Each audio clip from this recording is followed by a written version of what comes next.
Do do do do do do. Do do do do do do. What up? This is Shan, and this is Cozy Womb Podcast. This is Ari. Say hi. Hi. Say hi, Anya. Hi. What up? Here we go. Back to the show. Back to the show.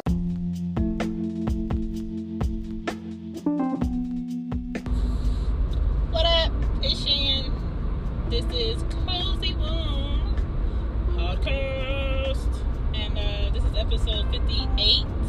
Merging families in a healthy way. Meaning, okay, let's be realistic. Like, the whole, you meet somebody, you get married, you have kids, and those are the only kids you have within that household is not, it's not very 2018 of you. So, the realistic part is that sometimes, well, a lot of the times now, families merge together and they're unmarried, and then, you know, things happen, relationships, communication dwindles, and somebody has a child outside of the child that they have with one person. And then you end up, you know, merging families, or, you know, you may be in a relationship, have a child, and then you're not in a relationship anymore. That happens, and then you meet somebody and they have kids and you have kids, and y'all merge y'all lives together. That happens, and I just think, you know, logically there's a healthy way to do it, and there's a negative way to do it, an unhealthy way to do it, but I just want to focus on the healthy ways of doing it. So, you know, I don't, when you're in a relationship and when you're in a marriage, I feel like those children are not at fault. You know what I'm saying? Now, the adults that created those children, whatever the situation is, may be at fault or to blame for certain circumstances, but those kids did not ask to be there. They are just there. So when it comes to you being in a relationship with someone that does have kids, you have to respect the fact that you are not the biological parent, but you are the adult in the situation. So there's certain roles that come into hand when you're just the adult in the situation versus the actual biological parents that have a say-so and responsibility to, a legal responsibility to that child, where you have to ask questions before you do things. You have to respect, you know, certain decisions before you combat it, because you have to ask yourself, is this my place? If this was my child, would I have a problem with someone having an issue with what I chose? And if you would, then you need to take a step back. You need to take a step back. Sometimes it's primarily just, hey, this woman, her kids, and there's no father that has like a say in the picture because he decided not to be in the picture, or for whatever reason he's not in the picture. Then you as a man, you as the adult, you as the father, if you are married, that you became through the relationship, should step in and play that role as that father. Should step in and live that role as that father. Should be there for that child as a father. Should. When you're in a marriage, there is not no, oh, these are my kids, those are her kids. No. You made a commitment to someone to blend your life, therefore you take everything that comes with them. And if that involves children, you respect and you love those children, and you care for those children, and you protect those children as if they came out of your own body. Period. There is no that's yours, this is mine in a marriage. Now, if you're dating, and for whatever reason, y'all decide to live together in one house and you're not married, as for a child, that can be slightly confusing. But I think when you're not married, a child should know, hey, this is who this person is to me as your mother. You should call him such and such. No, we know they are not your father. You do not call them daddy until some marriage, comes about and everybody decides, hey, I'm comfortable being called this. I'm comfortable being labeled this. Everybody has their own things. Dad, daddy, first name, cute pet name, like whatever you as an adult are comfortable with that child calling you, and that other parent gave you the green light for that to happen, cool. But there should be no, boyfriend, girlfriends being called mommy or daddy when they're not committing to that position. Like, let's not confuse that child, because any relationship or dating can end, for whatever reason.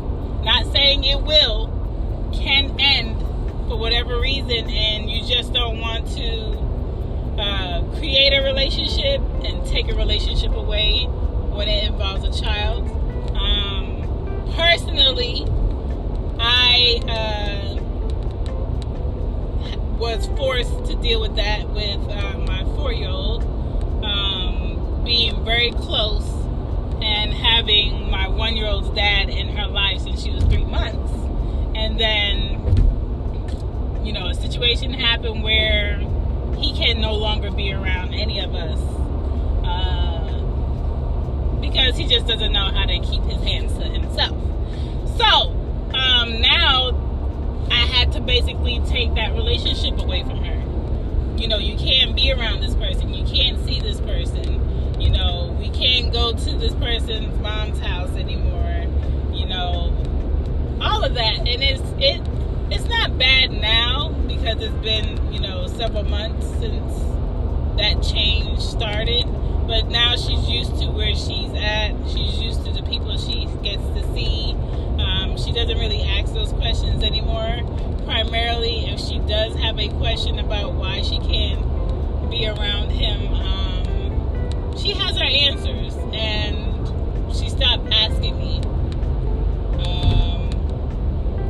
Now she separates it now, so she knows like what days her sister will go see her dad, and her dad is this person that she can no longer be around. And that's on Wednesday, and we see her again on Friday. So she gets that as a 5-year-old. She gets that, but it sucks to be the mother in the position of taking away the only father figure that a child knows, especially when her biological father never really stepped up or took responsibility in that position. And I don't want to do that to her again. So going forward, when I am dating and when I'm around males, I make sure that who I say they are is what they are. So there will be no father-like things happening if you are not trying to be in a father position.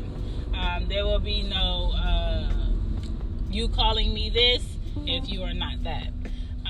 Just because I want my child to have a clear head on, who her parents are and who will always be there, so they don't feel any neglect or, they had this person in their life and then they don't have them anymore, so they can't trust that somebody's going to be there. And you want to make sure that when you do mesh lives and you do involve kids, that everybody's taken care of the same way. So let's say you were dating and you had a child of your own, and then the person that you're dating has kids or a child of their own. When you guys mesh your lives together and you live together and you get married, that male is now the father in the position, point blank, period. That woman is now the mother in that position, point blank, period. And if you're not ready to be that, then I suggest you not be in that position, because that's not fair to a kid. Come on, pass. Oh, damn well they not going to no fire. But don't give a child that and take away. Be consistent. If you take your son to go get a haircut and the person you're married to has boys or a son, you take him to get a haircut if he's available also. It shouldn't be I took my son to go get a haircut and not your kids. You need to take your kids to get a haircut. It shouldn't be that. Because when it comes to bills and responsibility as a man and a woman in that household, paying father and mother, there is no, that's your bill. This is my bill. One house, one goal, two parents should function as one household, period. That is how I see it. That is how I think it should be. It shouldn't be nothing otherwise. It doesn't make any sense to be anything otherwise. And I wish a lot more families understood that, because that would help. That would help a lot of friction in the household. That would help a lot of just petty arguments of logic in the household. If your significant other and your husband, doesn't have a daughter and you have a daughter, you'd want that man to show up in your daughter's life as a man should, as a father should. You wouldn't want him to be anything less, especially if her father is not around. Me personally, if any man I'm married to, I want him to be in my daughter's lives as a father figure, period. I don't want you to just be in a relationship and in a marriage to be married to me and don't include my kids. I want you to love my kids. I want you to care for my kids. I want you to protect my kids, especially if you have kids of your own. I would do the same, because anything that you have to worry about, I'm going to worry about. Anything that you care for, I want to care for. Anything that you need help with or you want to see flourish and grow in the best way, I want to see flourish and grow in the best way. That's how it should be. I don't understand why there should be any other thought within that. That's very simple and plain. It takes nothing to put yourself in another person's shoes as to what to do when it comes to being a parent, especially if you are already a parent. Now, if you've never been a parent and you get married and you're in a relationship with someone who is a parent, you have to understand that you cannot come first in everything. There is time, that this person wants to dedicate to dating, of course, but you cannot come first in every little thing. That is not going to work. So, have patience if you do not have kids and you're with someone that does have kids. Ask questions when it's appropriate, not in front of the child. Make sure before you meet that child and before you're in front of this child's face that you let this person know what you want out of the relationship. You let this person know what your goal is within that relationship.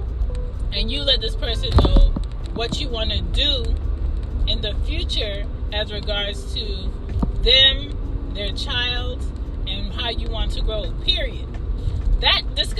already been had. There is no, hey, met you last week, come over my house. Oh yeah, hey, here's my kid. There shouldn't be none of that.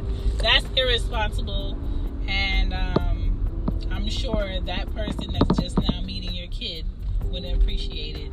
As a parent, I'm not throwing none of my kids on anyone I'm dating. I'll let you know that I have kids, but I'm not about to just have you up in my kid's face all willy-nilly like that's not important. It is. It is. Anybody that I consistently have around my kids, I must think highly of you, of some sort. Anybody I have watching my kids and I'm not around, I must think great things about you, because kids are irreplaceable. Kids are observant, they absorb things, they remember things, and I want more good thoughts in my kids' minds than bad thoughts. I don't want my kids thinking about past relationships I've had with certain people and their bad encounters with those people. I don't want that. So when it involves kids, make sure the person you're with, you did a thorough checking. You know what I'm saying? You know how they treat people in their family. You know how they take care of their kids, especially before you have kids with them. You know how they do with other people. You know how they respect their parents. You know what family dynamic they want to have in their household.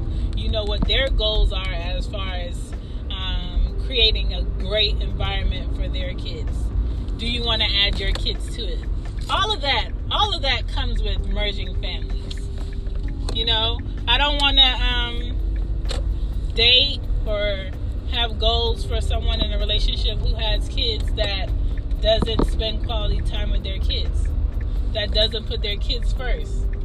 I expect any man I'm with that has children before I came about to put their kids before me in most aspects, because that's your child no matter what. That's your child no matter how our relationship goes. And I feel like that should be the most important thing. Like right now, like I can't mentally date and hang out and think about spending time with somebody and making myself feel good if my kids aren't good. If I don't know if this is taken care of for my child, if this is taken care of for my household. So I've never understood how any woman who is a mother could go out, get her hair and nails done, spend time at a bar, spend time with men, and your kid doesn't have this that they're supposed to have. Your kid has homework that needs to be done for tomorrow, and you haven't started to help them. You don't know what your child did at school today. You don't know, how your child is going to get their uniform for next week. You don't know how certain bills in your house are going to be paid. But you out hanging out. Ow! I don't know how to pause my mother brain so I can go out and hang out and chill and be like up under somebody else. I don't know how to do that. So until I know in my mind that my children are taken care of, comfortable, fed, warm, happy, they have everything prepared for their next day, for their next week, I'm not worried about nothing, then and only then will I begin to think about, Chantal, what do you want to do? Chantal, what are your needs right now? Chantal, who are you trying to hang out with? Or where do you want to go to have fun? But until my kids are taken care of and my household is taken care of, I'm not worried about hanging out. Now, when it comes to a marriage, sorry, you don't have that time out to do. Everything has to happen all at once. You got to take care of kids. You got to take care of kids who are not biologically yours, and show them the same love and dedication that you do your biological kids, especially if y'all sharing kids. You have to make sure you make time for your husband. You have to make sure you make time for your wife. You have to make sure you communicate properly. If there's an argument, if there's a disagreement, settle it before the next day. However you need to settle it. If y'all need to go out in the car and have a discussion, if your kids are older and nosy, do that. If y'all need to take a bath together and talk that thing out, do that. If y'all need to partake in something that you guys partake in and discuss it, do that. But by all means, do not let disagreements when it comes to children in a marriage go settled and unsolved. Don't do it, because it just snowballs into other things. Don't allow tension to be in your house when it involves kids, because they pick up on that. Kids pick up on the truest vibes there, period. That's what they do. I don't know why they do it, but that's what they do. Make sure that when it comes to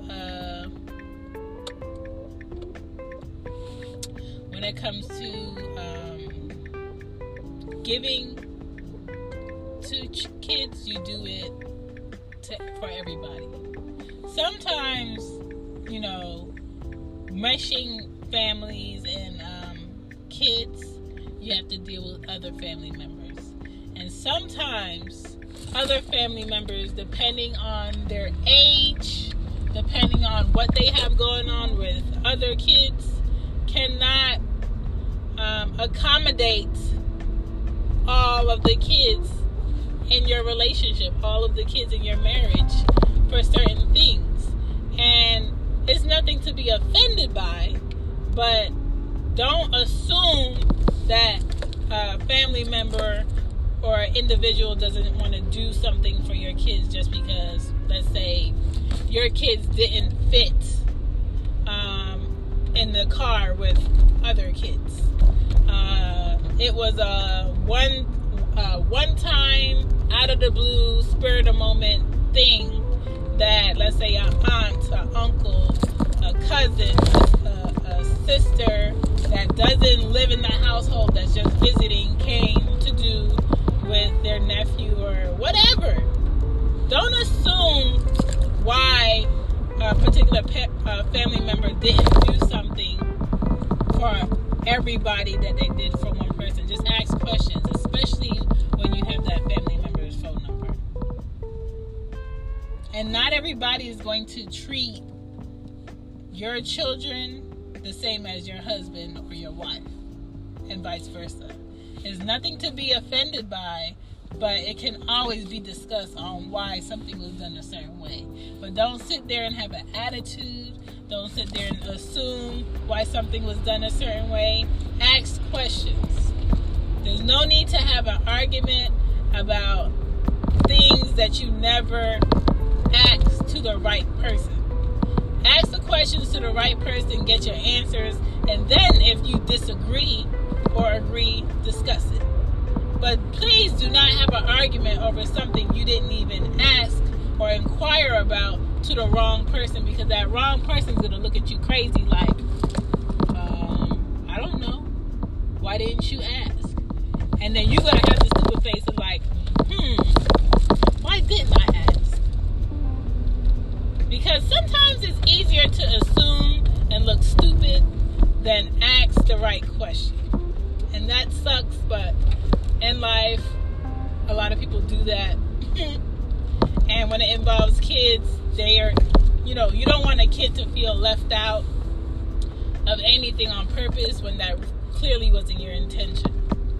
And I don't want any child that I'm around frequently or over time to feel left out based on assumption. Just ask me why something was done a certain way. What else with merging families in a healthy way? If you help one child do their homework, then you help all the kids do their homework. If you want your kids to be involved in after-school activities, let's say like band or sports, when the person you're married to child has a game or whatever event that they're into, you need to make time to go to those games sometimes too. I understand that you can't go to everybody's game all the time together, but when you're in a marriage, you have to make time for the other kids' interests too. It's hard. I'm not telling you that's going to be easy, but it's hard. But in order for everybody to feel loved the right way, or a balance in care and consideration, you gotta share. You gotta share yourself. When you're married and involves kids, you gotta share yourself with your husband and your wife. You gotta share yourself with your kids. You gotta share yourself with the kids that were brought into your marriage. You gotta share yourself with your mother-in-law, your father-in-law. Everybody gets shared to some extent when you're merging families, okay? It doesn't have to be negative. It doesn't have to be like, it shouldn't feel like a job. When you come into a marriage involving other kids, it should be something you want to do. Period. It should be something you want to do. It should be something you want to do for the person you're married to make them feel assured that their child will be okay with you. Their child will feel the same love that they give their child from you. It should be the same way. It shouldn't be, they're not going to really want them there. They're not going to really get that talk or that guidance that I would give them because my wife is going to be there and that's not his mom or her mom. It shouldn't be that. It shouldn't be that, okay? So just be balanced, be fair, be consistent, and there is no that's yours, that's mine in a marriage. When you are dating, take your time introducing the person you're dating to your kids. Take your time involving people coming to your home. Take your time when you have certain questions with someone in a situation where they do have kids. Ask those questions not in front of the kids verbally. If you want to text it and discuss it, cool.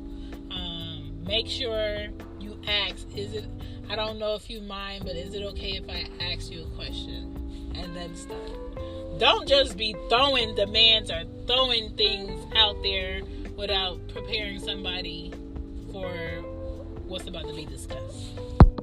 I'm just saying, there's a healthy way to do it. And everybody will be pleased at the end of the day.